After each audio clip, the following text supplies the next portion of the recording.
നമസ്കാരം, എല്ലാവർക്കും ജ്യോതിസ് വ്ലോഗിലേക്ക് സ്വാഗതം. നിങ്ങൾ ആദ്യമായിട്ടാണ് എന്റെ ചാനൽ കാണുന്നതെങ്കിൽ സബ്സ്ക്രൈബ് ചെയ്യുക, ലൈക്ക് ചെയ്യുക. നിങ്ങളുടെ വിലയേറിയ അഭിപ്രായങ്ങൾ കമന്റായി രേഖപ്പെടുത്തുക. വീഡിയോ ഇഷ്ടപ്പെടുകയാണെങ്കിൽ നിങ്ങളുടെ കൂട്ടുകാർക്ക് കൂടി ഷെയർ ചെയ്യാൻ മറക്കല്ലേ. ഓക്കെ, നമുക്ക് ഇന്ന് വേഗം തന്നെ വീഡിയോയിലേക്ക് പോകാം. ഇന്ന് നമ്മൾ ഉണ്ടാക്കാൻ പോകുന്നത് വളരെ ടേസ്റ്റിയും ബിരിയാണിയുടെ ഒപ്പവും ചോറിനൊപ്പവും കഴിക്കാൻ പറ്റുന്ന ഒരു അടിപൊളി മുന്തിരി അച്ചാറാണ്. അതിലേക്കായി വേണ്ട ഇൻഗ്രീഡിയൻസ്: കുരുവില്ലാത്ത മുന്തിരി. ഞാൻ 2 സൈസ് മുന്തിരി എടുത്തിട്ടുണ്ട്. കറുത്ത മുന്തിരി എടുത്തിട്ടുണ്ട്, പച്ച മുന്തിരി എടുത്തിട്ടുണ്ട്. അതിനകത്ത് കുരു ഉണ്ടായാൽ കൊള്ളത്തില്ല, അതുകൊണ്ട് കുരുവില്ലാത്ത മുന്തിരി നോക്കി നമ്മൾ വേണം സെലക്ട് ചെയ്യാനായിട്ട്. ആദ്യം മുന്തിരി എടുക്കുമ്പോൾ പ്രത്യേകം ശ്രദ്ധിക്കണം. 1 മണിക്കൂർ ഞാൻ ഉപ്പിലും മഞ്ഞളിലും ഇട്ട് നന്നായിട്ട് വാഷ് ചെയ്തിട്ടാണ് ഇതെടുത്തിരിക്കുന്നത്. കുട്ടികൾക്കെല്ലാം കൊടുക്കുന്നതാണ്, ഹെൽത്തി ആയിട്ടുള്ളതാകണമെന്നുള്ളത് കൊണ്ട് തന്നെ നമ്മൾ നന്നായിട്ട് വാഷ് ചെയ്തിട്ട് ശേഷം എടുക്കണം. ഇപ്പൊ ഇത് ഞാൻ ഇതിങ്ങനെയാണ് കാണിക്കുന്നത്. ഇനി ഇത് കട്ട് ചെയ്ത് 2 പീസാക്കി എടുക്കണം. മുന്തിരിയാണ് ആദ്യത്തെ ആവശ്യം. ഇനി ഇഞ്ചി എടുത്തിട്ടുണ്ട്, ഇഞ്ചി ചെറിയ പീസായിട്ട് കട്ട് ചെയ്തിട്ടുണ്ട്. വെളുത്തുള്ളി എടുത്തിട്ടുണ്ട്, കറിവേപ്പില എടുത്തിട്ടുണ്ട്. പിന്നെ പച്ചമുളക് 1 or 2 എടുക്കാൻ ഞാൻ 1 എടുത്തിട്ടുള്ളൂ, കാരണം കാശ്മീരി മുളക് പൊടി നമ്മൾ അതിൻ്റെ കൂടെ ചേർക്കുന്നുണ്ട്. പിന്നെ കടുക് വറുക്കാൻ ആവശ്യമായിട്ട് 1 മുളക് മാത്രമേ എടുത്തിട്ടുള്ളൂ. ഇത് ശർക്കരയാണ്, ഒരല്പ ശർക്കര എടുത്തിട്ടുണ്ട്.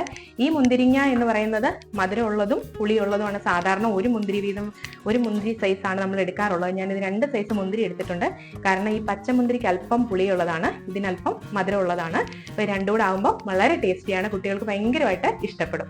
പിന്നെ നമുക്ക് നല്ലെണ്ണയാണ് എടുക്കുന്നത് അച്ചാറിടാനായിട്ട്. നല്ലെണ്ണയാണ്, നല്ല വെളിച്ചെണ്ണ ഉപയോഗിച്ച് നമുക്ക് അച്ചാറിടാൻ പറ്റും. പിന്നെ ആവശ്യത്തിന് കായപ്പൊടി വേണം. 2 സൈസിൽ മുളക് പൊടി ഞാൻ എടുത്തിട്ടുണ്ട്. കാശ്മീരി മുളക് പൊടി എടുത്തിട്ടുണ്ട്, സാധാ മുളക് പൊടി എടുത്തിട്ടുണ്ട്. അതും 2ഉം അല്പം വേണം. പിന്നെ വിനെഗറാണ് വേണ്ടത്, വിനാഗിരി എടുത്തിട്ടുണ്ട്. പിന്നെ അല്പം ഉലുവാപ്പൊടി വേണം നമുക്ക്, ഉലുവാപ്പൊടി എടുത്തിട്ടുണ്ട്. മഞ്ഞൾപ്പൊടി എടുത്തിട്ടുണ്ട്. പിന്നെ ഉലുവ, കടുക് വറക്കാൻ ഒരു ശക്കലം ഉലുവ ഇടുന്നത് നല്ലതാണ്. ആവശ്യത്തിന് ഉപ്പ്, പിന്നെ നമ്മുടെ കടുക്. ഇത്രയും കാര്യങ്ങളാണ് നമുക്ക് ഈ അച്ചാറിടാനായിട്ട് ആവശ്യം. നമുക്ക് ഇനി അച്ചാറിടാലോ. മുന്തിരി നമ്മൾ 2ആയിട്ട് കട്ട് ചെയ്ത് വെച്ചിട്ടുണ്ട്.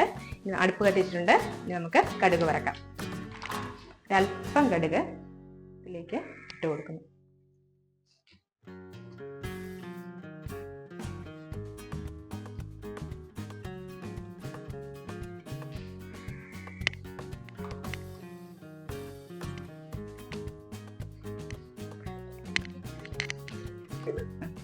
കടുക് പൊട്ടിയിട്ടുണ്ട്. നമുക്കിതിലേക്ക് മുളക് ഇട്ട് കൊടുക്കാം. ഇതിലേക്ക് ഒരല്പം ഉലുവ ഇട്ട് കൊടുക്കാം.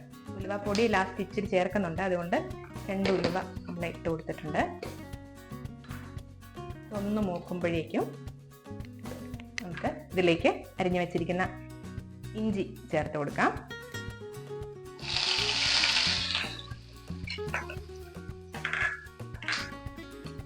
വെളുത്തുള്ളി ഇതിലേക്ക് ഇട്ട് കൊടുക്കാം.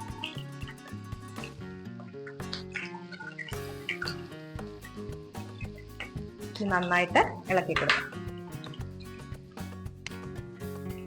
പച്ചമുളകും കൂടെ ചേർത്ത് കൊടുക്കും. ഇതിലേക്ക് പച്ചമുളകും കൂടെ നമ്മൾ ആഡ് ചെയ്യുന്നുണ്ട്. ഒരല്പം കറിവേപ്പില ഇതിലേക്ക് ഇട്ട് കൊടുക്കുന്നുണ്ട്. ലാസ്റ്റ് നമുക്ക് കുറച്ച് കറിവേപ്പില ഇട്ടെടുക്കണം. അത് കുറച്ച് കറിവേപ്പില മാത്രം ഇതിലേക്ക് ആഡ് ചെയ്യും. നന്നായിട്ട് ഇളക്കി കൊടുക്കാം. മൂത്ത് വന്നിട്ടുണ്ട്. ഒരുപാട് അങ്ങ് മൂത്ത് പോകണ്ട. ഒരു ചെറിയ ബ്രൗൺ കളർ ആകുമ്പോഴത്തേക്കും നമുക്ക് ഇതിനകത്ത് ചേർക്കേണ്ട പൊടികളൊക്കെ ചേർക്കാം. കാശ്മീരി മുളക് പൊടി നമുക്ക് ഇതിലേക്ക് ചേർത്ത് കൊടുക്കാം. 2 ടീസ്പൂൺ ഞാൻ ഇടുന്നുണ്ട്. സാദാ മുളക് പൊടി ഒരു 1/2 ടീസ്പൂൺ.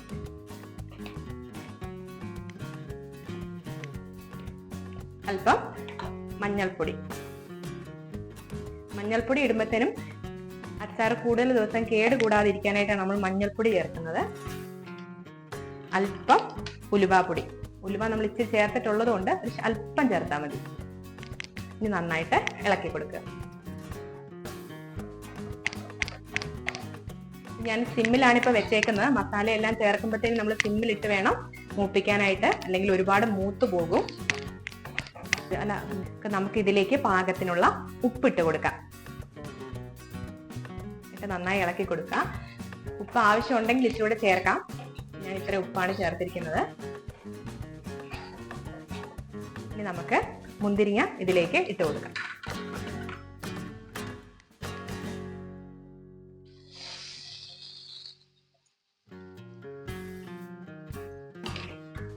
നന്നായി ഒന്ന് ഇളക്കി കൊടുക്കാം. നന്നായി ഇളക്കി കൊടുത്ത് മസാലയൊക്കെ ശരിക്കും ഇതിലേക്ക് പിടിക്കട്ടെ. നന്നായി മസാല പിടിച്ചതിന് ശേഷം ഞാനിവിടെ തിളപ്പിച്ചാറിയ ശകലം വെള്ളം വെച്ചിട്ടുണ്ട്. അത് ഇതിലേക്ക് ഒഴിച്ചു കൊടുക്കണം. നന്നായിട്ട് ഇളക്കി കൊടുക്കാം. മുന്തിരിങ്ങ വഴന്നു വന്നിട്ടുണ്ട്. അത്യാവശ്യം നല്ല പാകമായിട്ടുണ്ട്. ഇതിനകത്തെ വെള്ളമൊക്കെ പറ്റി വേണ്ടേ ഇങ്ങനെ നമുക്ക് കിട്ടും. അപ്പൊ അന്നേരത്തേനും ശകലം നമുക്ക് തിളപ്പിച്ചാറിയ വെള്ളം ഇതിലേക്ക് ഒഴിച്ചു കൊടുക്കാം. ഒരുപാട് ഒഴിക്കണ്ട, വളരെ കുറച്ച് ഒഴിച്ചു കൊടുക്കാം.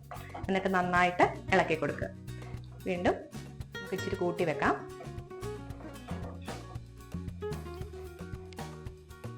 തിളച്ച് കുറുകുമ്പോഴേക്കും നമുക്ക് അല്പം ശർക്കര ഇട്ട് കൊടുക്കാം. ശർക്കര ഓപ്ഷനിലാണ്, വേണമെങ്കിൽ ചേർത്താൽ മതി. ചെറിയ മധുരം ഉണ്ട് മുന്തിരിങ്ങയ്ക്ക്. കുട്ടികൾക്കൊക്കെ കൂടുതൽ ഇഷ്ടപ്പെടും. അതുകൊണ്ടാണ് നമ്മൾ ഇതിലേക്ക് ശർക്കര ആഡ് ചെയ്യുന്നത്. എന്നിട്ട് നന്നായിട്ടൊന്ന് ഇളക്കി കൊടുക്കുക. ഇച്ചിരി കൂടെ ഒന്ന് കുറുകണം, അതാണ് അതിന്റെ പാകം. 5 മിനിറ്റ് ഞാൻ തിളപ്പിച്ചിട്ടുണ്ട്. ഇപ്പൊ കറക്റ്റ് പാകമായിട്ടുണ്ട്.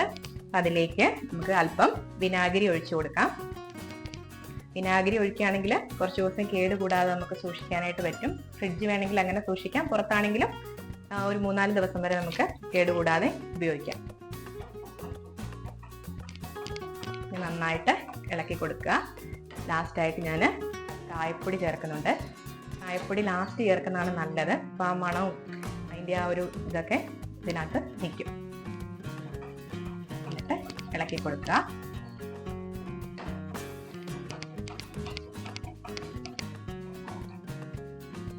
ഒരിത്തിരി കറിവേപ്പില ഞാൻ ഇതിൻ്റെ മണ്ടയിലേക്ക് ഇടുന്നുണ്ട്.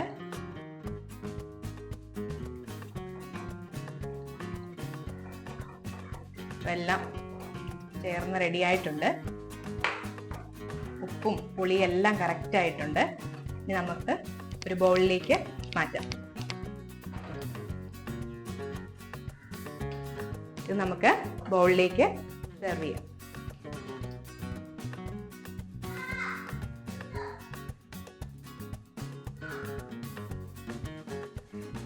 സ്വാദിഷ്ടമായുള്ള മുന്തിരി അച്ചാർ റെഡി ആയിട്ടുണ്ട്. ഇത് കുട്ടികൾക്കും മുതിർന്നവർക്കും എല്ലാം ഒരേപോലെ ഇഷ്ടപ്പെടും. ബിരിയാണിക്കും ചോറിനും അതുപോലെ കുട്ടികൾക്ക് ചപ്പാത്തിക്കൊപ്പം ആണെങ്കിലും കൊടുക്കാൻ പറ്റുന്ന ഒരു അടിപൊളി അച്ചാറാണ്. എല്ലാവരും ട്രൈ ചെയ്യണം.